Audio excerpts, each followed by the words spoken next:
Di video kali ini kita akan belajar kebersamaan di tempat bermain, yaitu pada tema 7, subtema 3. Coba sekarang kalian perhatikan gambar tersebut. Ada gambar anak-anak yang sedang bermain di taman dengan bahagia.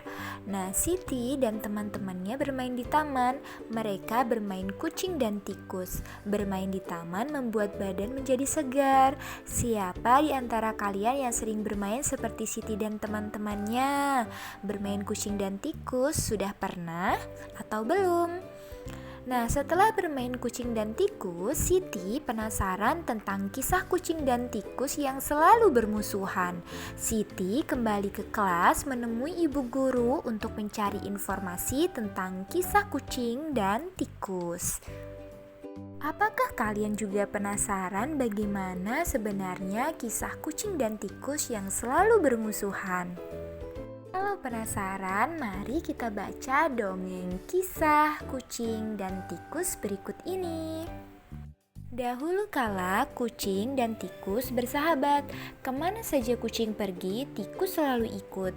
Pada suatu hari, tikus berkata kepada kucing, "Hai kucing, ada apa? Mari kita makan ikan asin. Di mana kita bisa mendapat ikan asin?"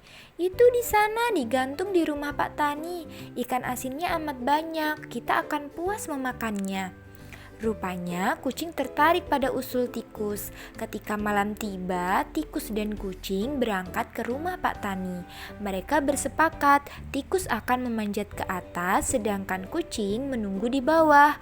Sebelum memanjat ke atas, tikus berpesan, "Kalau ada ikan asin yang jatuh ke sini, cepatlah kamu melompat dan menerkam. Jangan sampai ikan asin itu terpental keluar kamar ini. Nanti kita ketahuan." Akhirnya tikus memanjat ke atas tempat ikan asin digantung. Setelah ia menemukan ikan asin yang bagus dan besar, ia lupa janjinya kepada kucing yang kelaparan.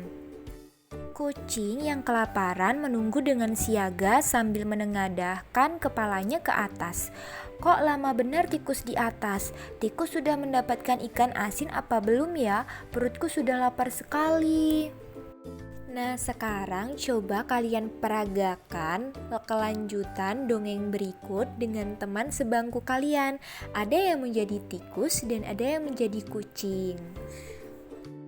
Nah, dari dongeng yang sudah kita baca dan sudah kita peragakan tadi, coba kita cari, kita jawab pertanyaan berikut. Apa yang dicari kucing dan tikus untuk dimakan? Ya, yang dicari adalah ikan asin. Kemudian di mana kucing dan tikus mencari makan? Yaitu di rumah Pak Tani. Lalu siapa yang bersikap curang ketika menemukan makanan? Ya, betul sekali, tikus. Kemudian mengapa sampai hati kucing memakan tikus? Ya, karena kucing merasa ditipu oleh tikus dan dibohongi. Nah, dari kisah kucing dan tikus, kita dapat mengambil pelajaran, yaitu kita harus bertanggung jawab dengan kesepakatan yang sudah kita ambil bersama, kemudian jangan rakus dan berbuat curang, serta kita harus peduli dengan orang lain dan saling berbagi. Nah, contohnya kita dapat berbagi makanan dengan menggunakan konsep pecahan. Jadi, pecahan itu dapat kita temui sehari-hari, seperti ketika kita membagi makanan. Coba kita lihat nomor 1. Sebuah kue dibagi menjadi 2 bagian yang sama. Nah, 1 bagian bertanda X itu menyatakan pecahan 1/2. Kemudian yang nomor 2 juga begitu, ada banyak kue yaitu 2, kemudian 1 diberi tanda X atau maksudnya dimakan, sehingga menyatakan pecahan 1/2. Berikut juga nomor 3, di situ ada sebuah puding dibagi menjadi 3 bagian yang sama, sehingga menyatakan pecahan 1/3. Begitupun juga nomor 4 dan nomor 5 dan juga nomor 6.